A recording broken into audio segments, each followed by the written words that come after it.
जय श्री ओम नमः सिद्धेभ्य। जय श्री ओम नमः सिद्धेभ्य। जय श्री ओम नमः सिद्धेभ्य। ओंकार बिंदु संयुक्तम नित्यं ध्यायन्ति योगिनः कामदं मोक्षदं चैव। ओंकाराय नमो नमः। मंगलम भगवान वीरो मंगलम गौतमो गणी मंगलम कुंद कुंदायो जैन धर्मोस्तु मंगलम। सर्वमंगल मांगल्यम सर्वकल्याणकारकम प्रधानम सर्वधर्माणां जैनं जयतु शासनम्। जैनं जयतु शासनम्। जैनं जयतु शासनम्। नमः श्री समयसाराय स्वानुभूत्याश्चकाशते चित्स्वभावाय भावाय सर्वभावान्तरे शिवे। वन्दितु सर्वसिद्धे ध्रुवचर्वणो गतिं पद्ये। वोक्षामि समय पावो मीनमुक्त केवली मणिदम्। इस भवतरु का मूल एक जानहु मिथ्या भाव। ताको कर निर्मूल करिए मोक्ष उपाय। करिए मोक्ष उपाय। जय बोलो देव शास्त्र गुरु की जय। सातवां अधिकार मोक्ष मार्ग प्रकाशक ग्रंथ विराजमान है। परसों अपन ने चर्चा प्रारंभ की थी। कल थोड़ा सा व्यवधान आया तो अपन उस विषय को बढ़ा नहीं पाए। पुनः एक बार उसके क्रम में जुड़कर फिर अपन विषय को आगे बढ़ाते हैं कि यह अधिकार तोड़रमल साहब ने किसके लिए लिखा है। उस बात को पहली पंक्ति में अधिकार के स्पष्ट किया है कि जो जीव जैन है और जिन आज्ञा को मानते हैं। जो जीव जैन नहीं है, पांचवें अधिकार वाले, उनकी बात यहाँ नहीं है। जो जीव जिन आज्ञा को नहीं मानते हैं, छठे अधिकार वाले, उनकी बात यहाँ नहीं है। यहाँ किनकी बात है? सातवें अधिकार के लिए अलग बात है। क्या बात है? कि जो जैन है और जिनेन्द्र भगवान की आज्ञा को मानते हैं, कुदेव कुगुरु और कुधर्म का सेवन नहीं करते हैं, अष्ट मूलगुण उन्होंने पालन किए हुए हैं, है ना। न्याय नीति पूर्वक वह अपनी आजीविका करते हैं। 6 प्रकार के आवश्यक हैं, वह दिन प्रतिदिन करते हैं, है ना। जिनेन्द्र भगवान ने, आचार्य भगवंतों ने उन्हें स्वाध्याय की प्रेरणा दी। किनको? श्रावक को मुख्य रूप से करने योग्य कार्य क्या है? स्वाध्याय। तो वो स्वाध्याय भी करते हैं। ऐसा होने पर भी जिनके मिथ्यात्व रह जाता है उसकी चर्चा है। ठीक है। कल अपन ने थोड़ी सी बात उठाई थी। एक 10 प्रकार के सम्यक में एक आज्ञा सम्यक भी होता है। ठीक है ना। और यहाँ लिखा हुआ है जिन आज्ञा को मानते हैं।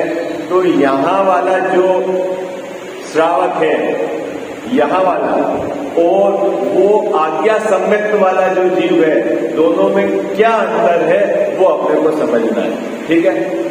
यहाँ वाला क्या है? जिनेन्द्र भगवान की आज्ञा को मानकर कुदेव कुगुरु कुधर्म का सेवन नहीं करता। जिनेन्द्र भगवान की आज्ञा को मानकर वह 6 आवश्यक का पालन करता है। जिनेन्द्र भगवान की आज्ञा को मानकर वो क्या करता है? स्वाध्याय भी करता है।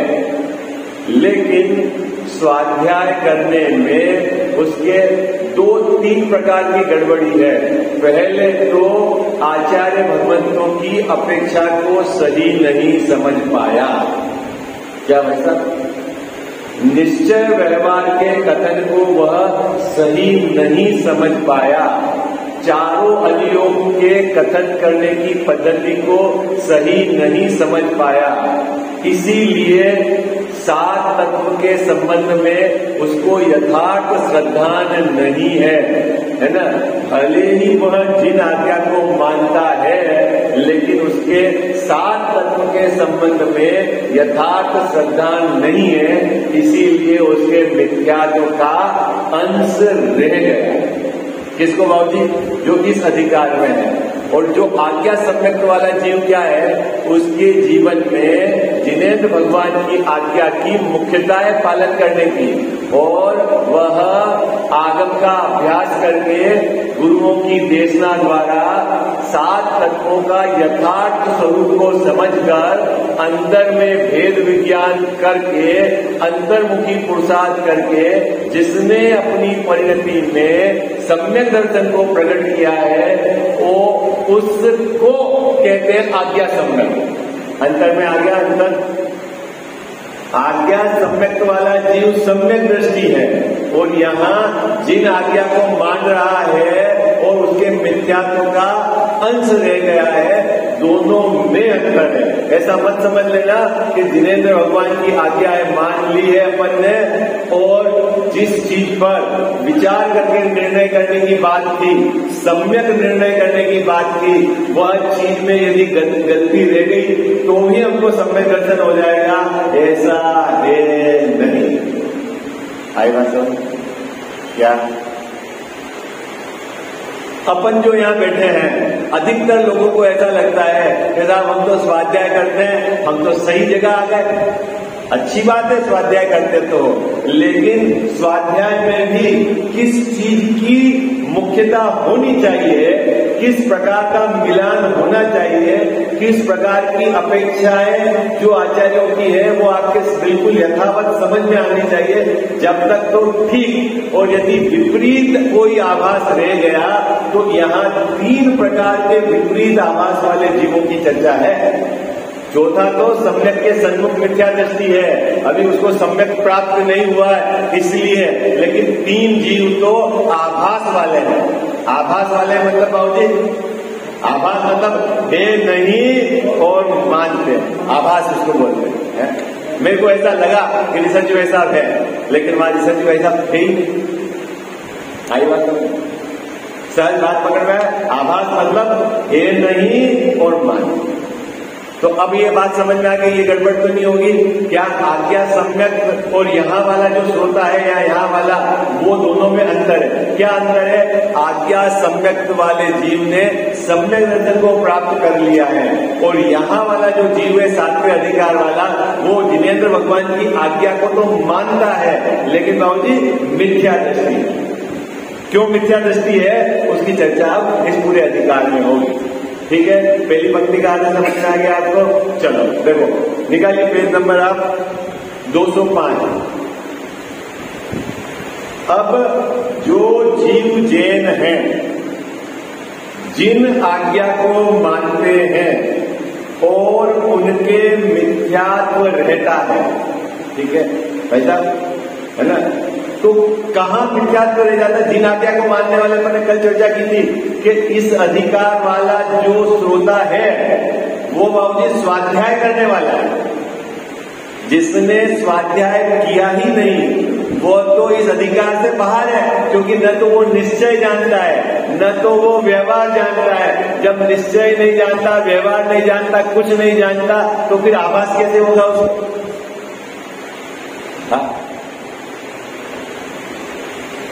कोई ये सोचे मुकेश जी भाई साहब अच्छा है 7वें अधिकार में तो स्वाध्याय करने वाले में भी सब समस्या है, तो अपने को स्वाध्याय करो ही नहीं, अपने तो भाई काम हो जाएगा, वो धोखे में है।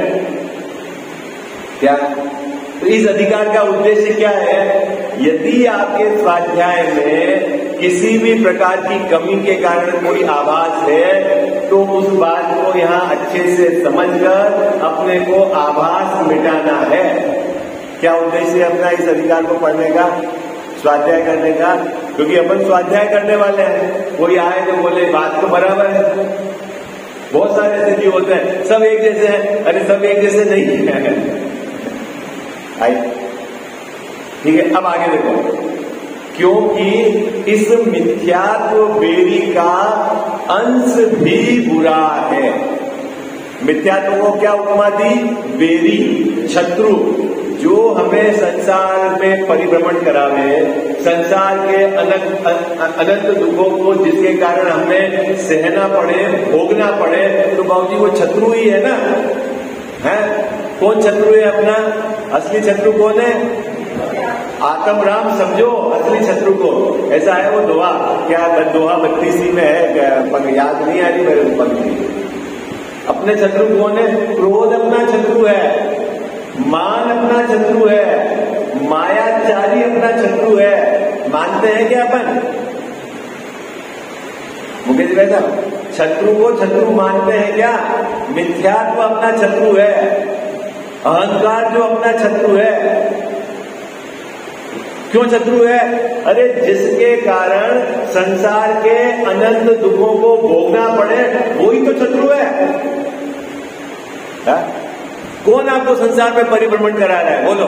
पत्नी के बच्चे? बोलो भाई, कौन संसार में परिभ्रमण करा रहा है? अरे हमारा अज्ञान, हमारा मिथ्यात्व भाव, हमारी कसाएं, ये क्या कर रही है बाबूजी? हमको संसार में परिभ्रमण करा रही है। उसको तो पहले जानो ये शत्रु है। बात पकड़ना है यार। कौन है शत्रु? अजीत भैया क्या ये जी बात पकड़ना? जो शत्रु है उसको शत्रु मानता ही नहीं है।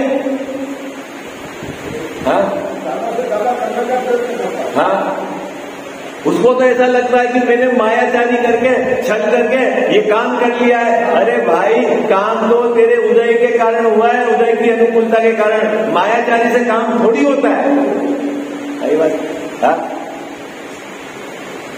कसायों से कोई काम होता है? नहीं, काम नहीं होता है। क्या होता है फिर कसायों से? अरे कसायों से पाप का आश्रय होता है।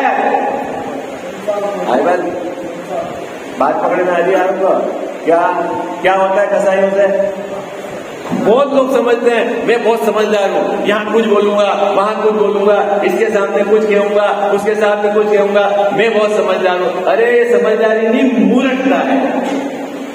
आई बात समझ? तूने मायाचारी के आधार से कार्य मान लिया कि होता है, ऐसा है नहीं।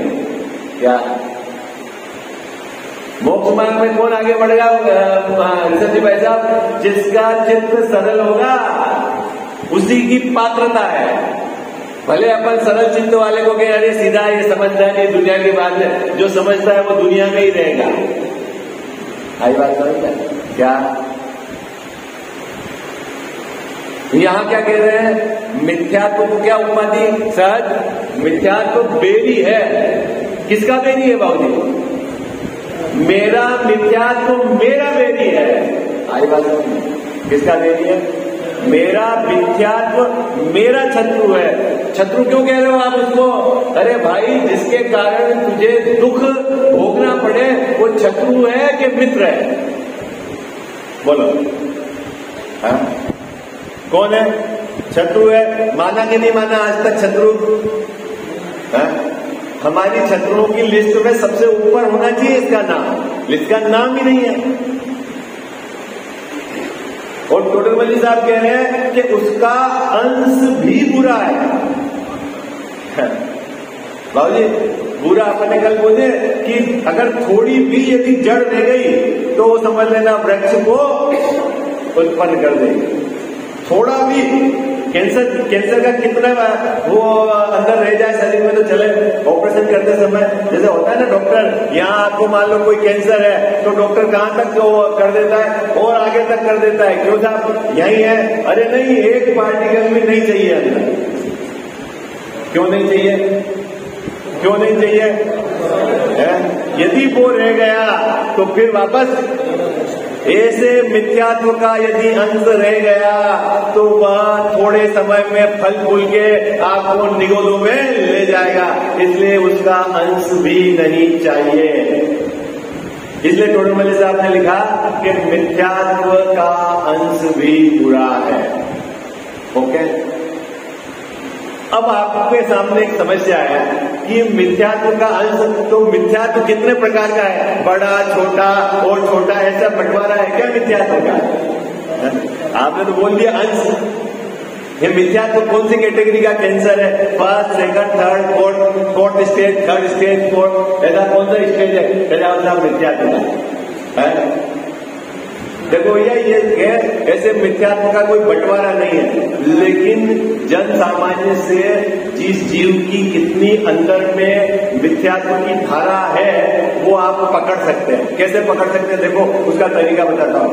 जीव के अंदर जो मिथ्यात्व भाव है, ठीक है, उसका निमित्त नैमित्तिक संबंध से वाणी और उसकी क्रियाओं में आएगा। क्या होगा भाई साहब? किसका? अंदर के मिथ्यात्व भाव का निमित्त नैमित्तिक संबंध है, वाणी और क्रियाओं में आएगा ही आएगा। जिसकी वाणी में उदय, कुगुरु, क्या पैगंबर, अन्य सभी छोटे देवी देवताओं के संबंध में प्रशंसा आती है, उनकी महिमा आती है, और जो शरीर सहित वहां जाकर उनको धोख देता है, इसका मतलब समझ लेना अंदर में तीव्र मिथ्यात्व का भाव है। बात पकड़ में आई क्या? कैसे तीव्र मिथ्यात्व वाले को कैसे गिनेंगे जैन साहब? किसके तीव्र मिथ्यात्व है आपको कैसे पता चलेगा? तो अपन ने क्या घटाया? मिथ्यात्व भाव का निमित्त नैमित्तिक संबंध वाणी और शरीर की क्रियाओं के साथ है। क्या समझ में आ रही बात? कठिन तो नहीं लग रही है? अन्य देवी देवताओं की जो प्रशंसा करता है, जिनकी वाणी में उनकी महिमा आती है, जो शरीर सहित वहां जाकर उनको नमस्कार करता है, उनकी वंदना करता है, इसका मतलब समझ लेना उसको फोर्थ स्टेज का कैंसर है। कौन सा स्टेज का है? अरे हाजी या नाजी, किसको फोर्थ स्टेज का कैंसर है? बाबूजी किसको? आप कैसे कह रहे हो? भैया हमने निमित्त नैमित्तिक संबंध देखा है। आपकी वाणी में उदय, गुरु और कुधर्म की प्रशंसा आती है, आप वहां जाते हो, उनके प्रति भक्ति का भाव है, यह बताता है कि अब इसके तीव्र मिथ्यात्व चल रहा है। फिर साहब मंद वाला मिथ्यात्व किसका है? जैसा मंद मिथ्यात्व किसका है? जो कुदेव, कुगुरु और कुधर्म को नहीं सेवता, ठीक है, और बाहर में आपको उसकी कोई एक्टिविटी ऐसी नहीं लगेगी शरीर की कि वह छोटे देवी देवताओं को मानता है, लेकिन जब उसके पास बैठोगे और आप जब तत्व की चर्चा करोगे तो वो कहेगा क्या कि दया में धर्म है, पूजा करने में धर्म है, तीर्थ यात्रा में धर्म है। तो बात पकड़ में आ जाएगी कि अभी जिनेंद्र भगवान की बात इसने समझी नहीं है, ये मिडिल क्लास का इसको कैंसर है। क्या? दया, दान, व्रत, पूजा को जो धर्म मानता है।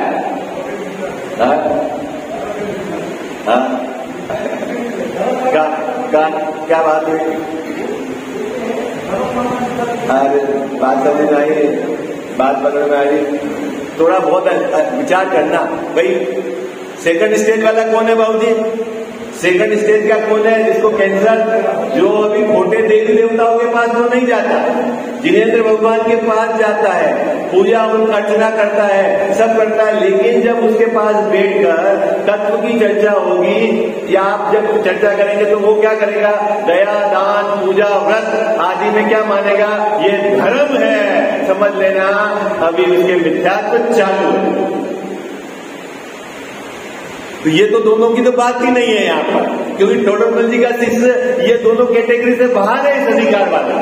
तो इस अधिकार वाला क्या है मुकेश भाई साहब? इस अधिकार वाला न तो खोटी देवी देवताओं के पास जाता है, न उसकी वाणी में ऐसी बात रहती है, लेकिन जब आप नए निश्चय व्यवहार घटाएंगे तो वो गड़बड़ घटाता है। इसका मतलब है उसके मिथ्यात्व का अंश चालू है। ये तीसरी कैटेगरी वाला अंश समझ गया आप? अंश किसको कहना? मिथ्यात्व का अंश क्या? जो व्यवहार निश्चय के कथन को आगम में कहा गया उसको सही नहीं समझता, जो जिस नए के आधार से आचार्य भगवंतों ने कथन किया उसको सही नहीं समझता, जो चारों अनुयोग के कथन पद्धति को नहीं जानता, ऐसा जीव उसके विद्यार्थी का अंश रह गया, क्योंकि भी उसको सात तत्व की यथार्थ श्रद्धा होकर अंतर्मुख होकर उसने आत्मानुभूति पूर्वक सम्यक दर्शन प्राप्त नहीं किया है। इसके विद्यार्थी का अंश चालू है, वो इस अधिकार का है। इस अधिकार वाला जीव कौन है? बाबू जी कौन है? अपन यहाँ बैठे हैं, सब इस अधिकार वाले हैं। किसी को समय दर्शन हो गया भैया तो पता नहीं, मैं तो मुख्यता से कह रहा हूं बात, ठीक है? अंश समझ गए? अंश किसको कहना? स्थूल मिथ्यात्व नहीं दिखता, मंद मिथ्यात्व नहीं दिखता, लेकिन सूक्ष्म मिथ्यात्व कहेगा तो बिल्कुल ऐसा ही। क्या बोलेगा? दया दान पूजा व्रत शुभ भाव है, उससे धर्म नहीं होता है, बोलेगा तो ऐसा ही, लेकिन अंदर में उसकी धारा विपरीत चल रही है, वो इधर है। आई बात? कौन कहोगे? इस अधिकार का जो कहने वाला बोलेगा तो ऐसे ही। क्या बोलेगा? दया दान पूजा व्रत में धर्म नहीं है, फिर सम्यक दर्शन नहीं है, तो क्या अपेक्षा नहीं समझी उसने, ठीक है? समझ में आ गई बात आपको? अंश मतलब क्या है? अंश मतलब क्या है? देखो क्या लिखा है, क्योंकि इस मिथ्यात्व बेरी का अंश भी बुरा है। जब तक आपको सात तत्व का यथार्थ श्रद्धा न हो जाए, जब तक आपको निश्चय व्यवहार का पूरे व्यवस्थित आप अपेक्षा न समझे, नए की अपेक्षा आपको बराबर समझ में नहीं आई हो, आपको चारों अनुयोग की कथन पद्धति समझ में नहीं आई हो, तब तक आपको गहराई से अभ्यास करके समझना है, नहीं तो मिथ्यात्व अंश रह जाएगा। तो वह भी क्या लिखा है? सूक्ष्म मिथ्यात्व भी त्यागने योग्य है, छोड़ने योग्य है, क्योंकि उसको रखकर सम्यक दर्शन नहीं हो सकता, और सम्यक दर्शन नहीं हुआ तो समझ लेना हमारा अनंत संसार बाकी है। काम तो करना ही है, बात पकड़ना है, सहज बात पकड़ना आ गई। इस पंक्ति का अर्थ समझ में आ गया सबको? समझ में आया इस पंक्ति का अर्थ? देखो पढ़ रहा हूं, क्योंकि इस मिथ्यात्व बेरी का अंश भी बुरा है। बहुत जीवों को यह है, तब अपने को क्या करना है? अपन तो सीधा अनुभव करेंगे। कहीं का अनुभव करोगे सीधा? स्वाध्याय क्या करना? सीधा अनुभव करेंगे। अरे अनुभव करने के पहले आपका निर्णय सम्यक है कि नहीं, ये तो बताओ। और खूब जने ऐसा बंटवारा करते हैं, ये तो स्वाध्याय वाले और अब अनुभव वाले है। नहीं, बच्चों को बोलते हैं ये तो पढ़ाई लिखाई वाले हैं और हम अनुभव वाले। काय का अनुभव है? 50 वर्ष हो गया हमको दुनिया में तो 50 वर्ष के अनुभव। अरे भैया वो संसार में भले अनुभव हो दुकान चलाने का, लेकिन मोक्ष मार्ग में काय का अनुभव है? बताओ काय का अनुभव है बाबू? जब तक आपको ज्ञान स्वभाव का निर्णय नहीं है तो काय का अनुभव? ये बताओ। संसार में रगड़ने का अनुभव हो सकता है? तो वो भी बराबर है आपके, वो भी अनादि का है और आप भी अनादि के हो। क्या अंतर है? क्योंकि इस मिथ्यात्व बेरी का अंश भी बुरा है, इसीलिए सूक्ष्म मिथ्यात्व भी त्यागने योग्य है। जब सूक्ष्म त्यागने की बात कही तो ऊपर वाले तो सब उसमें समझ ही लेना। बात पकड़ना ही आप है क्या? कुदेव गुरु और कुशास्त्र की तो मुख से जो प्रशंसा करता है वो समझ लेना चौथे कैटेगरी का है, 4th स्टेज वाला है। उनकी सेवा शुश्रूषा करता है, उनकी समीक्षा करता है, उनकी वंदना करता है। वो कौन सी स्टेज वाला है मुकेश भाई साहब? हाँ, वो उसको तो बहुत तीव्र मिथ्यात्व चालू है। यहां तो उसकी बात ही नहीं है, यहां तो सूक्ष्म मिथ्यात्व वाले की बात है। सभी बात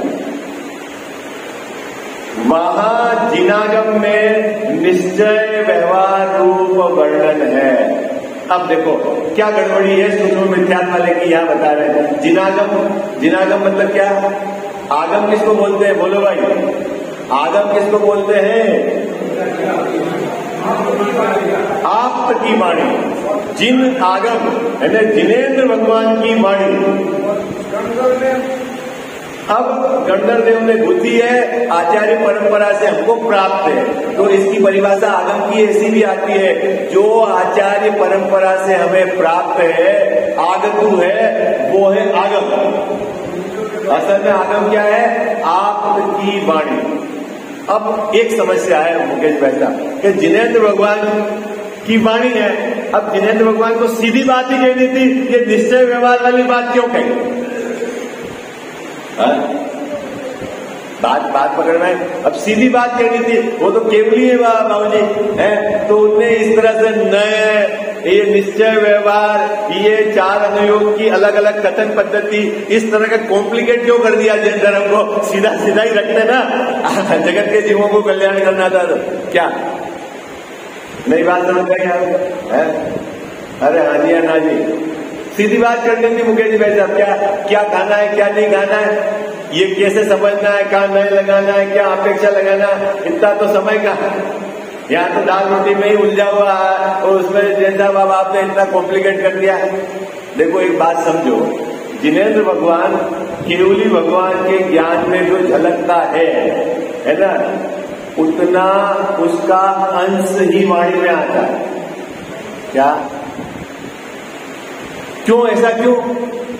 क्योंकि वाणी की अपनी मर्यादा है, वाणी की अपनी लिमिटेशन है। वाणी एक साथ अनंत धर्म को कहने में समर्थ नहीं है। क्या बात पकड़ रही है आपको? किसकी बात चल रही है? वाणी की। और किसकी वाणी? दिव्य ध्वनि की बात चल रही है। जैसा वो भी तो भाषा है ना, दिव्य ध्वनि भी भाषा है, तो भाषा की क्या लिमिटेशन है? एक साथ सभी धर्मों को कहने में समर्थ नहीं है, मुख्य और गौण दोनों को एक साथ कहने में समर्थ नहीं है, इसीलिए उसकी क्रम से चर्चा होती है। आई बात समझ? और आपके ज्ञान में कितनी ताकत है कि आप नए से निश्चय व्यवहार से समझकर अनंत धर्म वाले वस्तु को पकड़ सकते हो, ये आपके ज्ञान में ताकत है, लेकिन वाणी में ताकत नहीं। बात पकड़ना है क्या? फिर से समझ में आई? क्या कह साहब? आप मुख्य गुण करके वस्तु को अपने ज्ञान में तो पकड़ सकते हो, अनंत धर्म वाली वस्तु को तो आप पकड़ सकते हो, लेकिन एक साथ वाणी कह नहीं सकती। अजीत भैया अच्छे दौड़ते हैं, अच्छे व्यापारी हैं, अच्छे गाना गाते हैं, उनकी राइटिंग अच्छी है, उनका ये इतने सारे उनकी क्वालिटी है, एक साथ नहीं कह सकते हो, लेकिन सबको सुनकर आप अजीत भैया में ये गुण है, ऐसा निर्णय ज्ञान में कर सकते हो। बात पकड़ में आएगा क्या? अजीत भैया बात पकड़ में आई? तो फिर क्या है? तो जो आपको वाणी से मिलेगा, जो आपको लिखित मिलेगा, उसमें तो निश्चित तौर पर अपेक्षा होगी। इसीलिए आपको आचार्य देव की अपेक्षा को यथार्थ समझना जरूरी है। भाई बात पकड़ना है। और आप कठिन काम नहीं है, आप कर सकते हो, ये काम आप लौकिक जीवन में करते हो। एक माँ अपने बच्चे को बोलती है, यदि तू वहां गया तो समझ लेना मैं तेरी माँ नहीं। तो आप क्या समझते हो? उसकी माँ है कि नहीं? वो तो बोल रही, माँ खुद बोल रही मैं तेरी माँ नहीं, और आप बोल रहे उसकी माँ है। बोलो, कहा आपने समझा कि नहीं समझा? सुना क्या आपने? बोलो ईमानदारी से बताओ, सुना क्या? मैं तेरी माँ नहीं। और समझा क्या? वो उसकी ही माँ है? तो फिर आपने सुना तो कान से सुना सही है कि गलत है? अरे बोलो भाई, कान से सुना सही है कि गलत है? आंख से देखा वो सही है कि गलत है? बाबूजी बोलो। आपने देखा वहां एरोप्लेन इतना ऊंचा इतना छोटा सा दिख रहा है, देखते तो इतना छोटा हो और मानते कितना हो, 500 आदमी बैठे हुए हैं। तो देखा वो सच्चा है कि माना वो सच्चा है? अरे बोलो भाई, आजी या नाजी, कैसा देखते हो एरोप्लेन को? कैसा देखते हो बेजा सर एरोप्लेन को?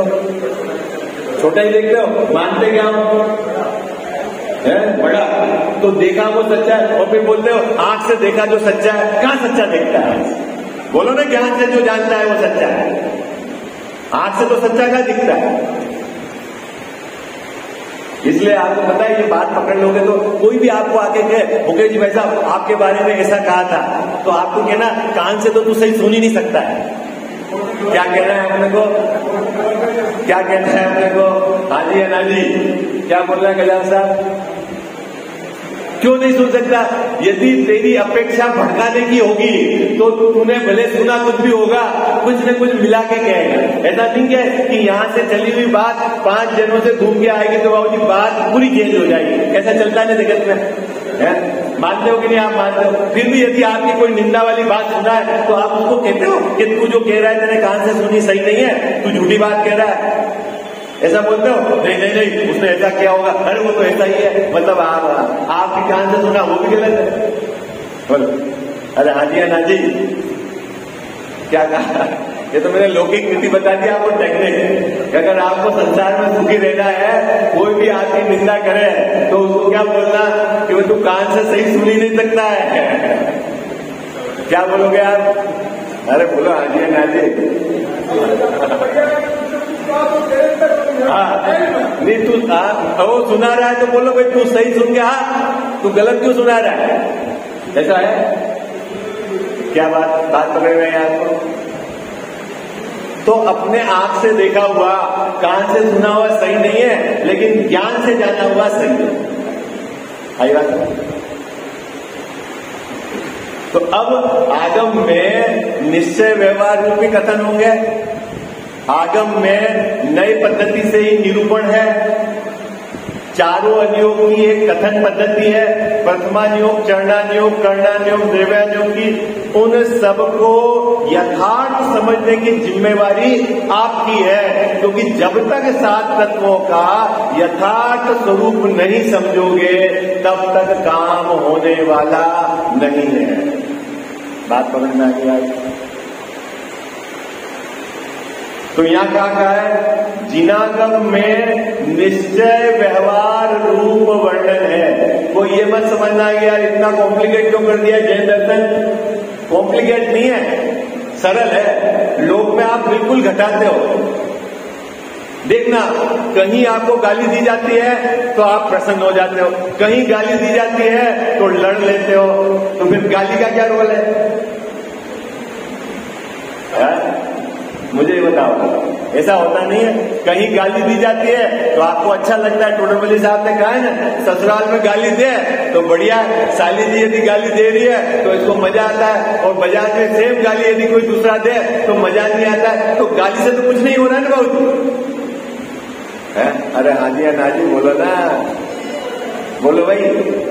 पुराने जमाने में बाबूजी, आज के जमाने में रिवाज होगा, जब पहली बार ससुराल में जाते थे तो हंसी मजाक में के नहीं था, है क्या? अभी भी है? नहीं है? अभी बंद हो गया? हमारे उधर तो आदिवासी इलाकों में अभी आदिवासी के स्तर में तो चलती है ऐसी एक्टिविटी, लेकिन अभी साहूकार में, चोखियारी में इस तरह का जो है ना स्वर्ण समाज, उसमें अब ये प्रथा बंद हो गई। उनको बहुत मजा आता है जब वो गाली देते हैं सामने वाले।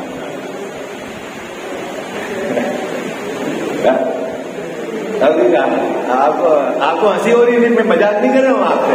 हाँ भाई। मजाक बिल्कुल नहीं कर रहा। हाँ जानता है ना। तो कुल मिला फिर यदि गाली पे नाराज हो रहे हो आप, तो इसका मतलब गाली की प्रॉब्लम नहीं है, प्रॉब्लम अपनी है। क्योंकि कभी गाली सुनकर तो आपको मजा आती है। आपका मित्र यदि आपको मजाक में पीछे पीठ में मारे तो अच्छा लगता है, और कोई दूसरा पीठ में मारे तेरे कैसे मेरे को मार दिया, तो फिर मारने की कोई प्रॉब्लम नहीं, प्रॉब्लम कोई अंदर है, उसको खोजो। बात पकड़ में आई जाती। हाँ प्रॉब्लम क्या है? अंदर है। अब उसको तो पकड़ ही नहीं रहे हमारे। तो जिनागम में क्या कैसा कथन पद्धति है? निश्चय व्यवहार रूप वर्णन है। अब निश्चय किसको कहना और व्यवहार किसको कहना? देखो यहाँ सुंदर परिभाषा दी है, यथार्थ का नाम निश्चय है। क्या भैया? किसका नाम? यथार्थ का नाम, और उपचार का नाम व्यवहार है। यथार्थ का नाम निश्चय है। रंजी भाई ने बहुत सारे उदाहरण देके गए थे ना आपको यथार्थ का। कपड़े की थैली को कपड़े की थैली कहना यह यथार्थ है, और कपड़े की थैली को सब्जी की थैली कहना वह उपचार है? आप बोलो सब्जी की थैली दे दो, तो सब्जी की कौन सी थैली होती है? थैली तो कपड़े की होती है, थैली तो प्लास्टिक की होती है, सब्जी की कौन सी होती है? तो क्या सब्जी की थैली कहने वाले ने झूठा बोला? नहीं, उसका तो पूरा व्यवहार उससे चल रहा है। भाई पानी का मटका ले आना है, घी की बटनी ले आना, तो बटनी घी की है क्या? मटका पानी का है क्या? तो मिट्टी का है। पूरा व्यवहार उसका किससे चलेगा? इससे उपचार से चलता है। लेकिन देखना गजब की बात, यदि पानी की मटकी का कहा तो भी सुनने वाला मिट्टी की मटकी लाता है, क्योंकि वो वहां अपेक्षा समझता है। उसको घी की बंडी कहेंगे तो वो एल्यूमिनियम और स्टील की बंडी जिसमें घी भरा जाता है वो लाता है। उसको यदि सब्जी की थैली कहेंगे तो वो कपड़े और प्लास्टिक की थैली लाता है, सब्जी की थैली नहीं ढूंढता। लेकिन यहाँ जिनागम में जिस नए से जिस अपेक्षा से कथन किया है यहाँ गड़बड़ करता है, वहां गड़बड़ नहीं करता। क्या बात पकड़ में आ गया? आगे बात पकड़ में आ गई। देखो फिर से पढ़ते हैं, बात पकड़ में आएगी। आप क्या कहा? उनमें, किनमें? जहां आगम में निश्चय व्यवहार का निरूपण किया है उनमें यथार्थ का नाम निश्चय है और उपचार का नाम व्यवहार है। उपचार मतलब निश्चय नहीं है, लेकिन उपचार से कहा है, किसी कारण से कहा है, वास्तव में वो वैसा नहीं, इसका नाम है उपचार। आई बात समझ? हेमंत जी भाई साहब, उपचार मतलब क्या? आपने सब्जी की थैली क्यों कही उसको, कपड़े की थैली को? अरे इसमें सब्जी लाते हैं इसीलिए उसको सब्जी की थैली कही, लेकिन थैली तो कपड़े की है, तो कपड़े की थैली को कपड़े की कहना निश्चय और सब्जी की थैली को कहना व्यवहार। आई बात समझ? दोनों बातें हैं, समझने वाला समझता है। लौकिक में आप पारंगत हो बिल्कुल।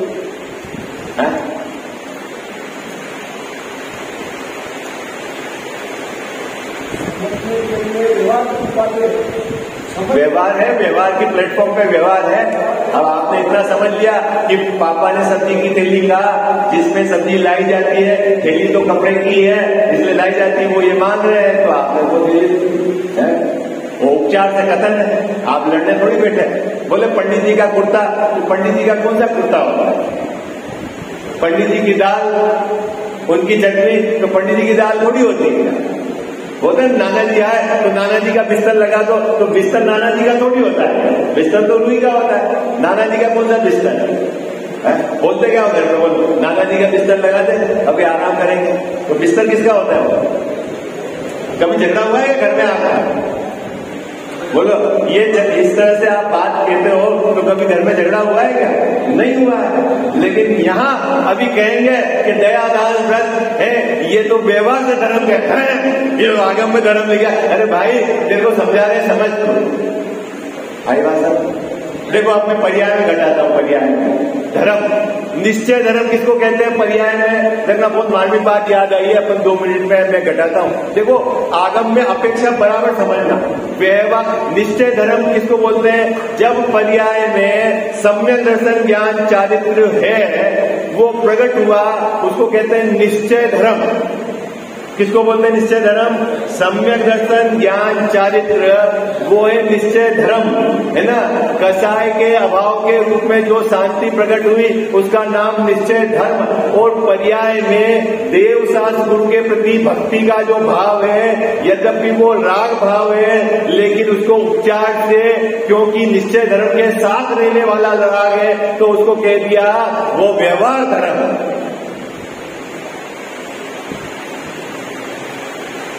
दोनों बातें कहां घटे जी भैया? पर्याय में घटे। अब मैं देखो द्रव्य स्वभाव में ले जाता हूं। अभी यहां निश्चय व्यवहार कैसे घटाया आपने पर्याय में? निश्चय रत्नत्रय को तो कहा निश्चय, और पर्याय में जो शुभ राग है उसको क्या कहा? व्यवहार। अब जब आपको द्रव्य की दृष्टि करानी है, निश्चय नय की दृष्टि करानी है, निश्चय नय का आश्रय कराना है, तब आचार्य देव कहते हैं कि निश्चय ही नय ही यथार्थ है, भूतार्थ है, और पर्याय मात्र व्यवहार है। क्या कहा? क्या कहा? 11वीं गाथा में क्या कहा आचार्य देव ने? समय सार की गाथा में क्या कहा? जितना व्यवहार, पर्याय जितना है वो सब व्यवहार, चाहे वो सम्यक दर्शन की पर्याय है तो व्यवहार, और केवल ज्ञान की पर्याय है तो व्यवहार, क्योंकि पर्याय नाम व्यवहार है। तो फिर निश्चय क्या? तो निश्चय तो एक त्रिकाली ध्रुव भगवान आत्मा, वो तो है निश्चय, और बाकी सब पर्याय किसमें डाली? व्यवहार। तो यहाँ निश्चय व्यवहार किसने घटाया? एक तो द्रव्य स्वभाव, उसको तो कहा निश्चय, और समस्त पर्याय को क्या कहा? व्यवहार। अब ऐसा क्यों करा आचार्य देव ने? आपकी मर्जी है, कभी तो इसको निश्चय इधर निश्चय घटाओ, कभी तो आपको भैया प्रयोजन मुख्य है। क्या प्रयोजन मुख्य है? प्रयोजन मुख्य है कि निश्चय के आश्रय से सम्यक दर्शन होता है। इस जीव को निश्चय की दृष्टि कराना है। तब आचार्य देव कहते हैं कि समस्त व्यवहार अभूतार्थ है, झूठा है। तो इसका अर्थ ये मत समझ लेना कि व्यवहार में कोई चीज ही नहीं है, ऐसा नहीं। क्या भाई बाबूजी, 2 तरह की बात है। जैसे गधे के सिंग, तो गधे के तो सिंग होते ही नहीं, ठीक है ना। तो गधे के सिंग तो वस्तु में ही वो चीज नहीं है। एक बात तो ये है, उस तरीके से ना कहा जाता है कि गधे के तो सिंग नहीं होते हैं, ठीक है। और एक वो जो अर्जुन को पूछा द्रोणाचार्य ने, क्या दिख रहा है तेरे को? तो बोले आंख। और दूसरे को पूछा तो बोले पूरी मछली दिख रही है। बोले मछली देखने वाले को बाहर रिजेक्ट। तो मछली थी कि नहीं वहां थी? बोले मछली थी कि नहीं थी? तो वो झूठ बोल रहा था क्या? तो फिर रिजेक्ट क्यों किया? क्यों उसको रिजेक्ट किया? मछली, उसने कहा साहब मछली दिख रही है, तो द्रोणाचार्य कहना बाहर फेंक हैं, क्या बात कर रहे हो? 20 लोगों को इकट्ठा कर लेता हूं, देखो क्या दिख रहा है, मछली है कि नहीं? तो द्रोणाचार्य के फेंक। क्यों? कि मेरे को मछली दिखानी नहीं है, मुझे तो आंख दिखानी है, तू मछली देख रहा है इसलिए फेल। वैसे ही आचार्य देव कहते हैं यदि तुझे सम्यक दर्शन प्राप्त करना है तो जो निश्चय है वही भूतार्थ है, और भले पर्याय है लेकिन वह अभूतार्थ है, झूठी है। गौण करके ना कहा, निषेध किया, उसका कहना झूठा। आई बात, इसका मतलब पर्याय होती ही नहीं है, ऐसा यदि तू मान ले तो भी मिथ्या दृष्टि। आई बात, अपेक्षा समझनी बहुत जरूरी है। क्या बात पकड़ में आई? समय हो गया अपना, बात पकड़ने में आई क्या? क्या समझ है? अपेक्षा समझनी जरूरी है। क्या पकड़ा रहे हैं तुझे जब सम्यक दर्शन का विषय पकड़ा रहे हैं, तेरे को आश्रय करने वाली चीज पकड़ा रहे हैं, तब कहेंगे कि पर्याय होती नहीं है। साहब क्या बात करते हो, बिना पर्याय तो कोई द्रव्य नहीं होता है। तो तू अभी भी पर्याय की तरफ देख रहा है, हम तेरे को द्रव्य की दृष्टि करा रहे हैं। द्रव्य दृष्टि में पर्याय को गौण करके निषेध किया है, इसका मतलब पर्याय होती ही नहीं है, ऐसा है नहीं। विषय चर्चा पर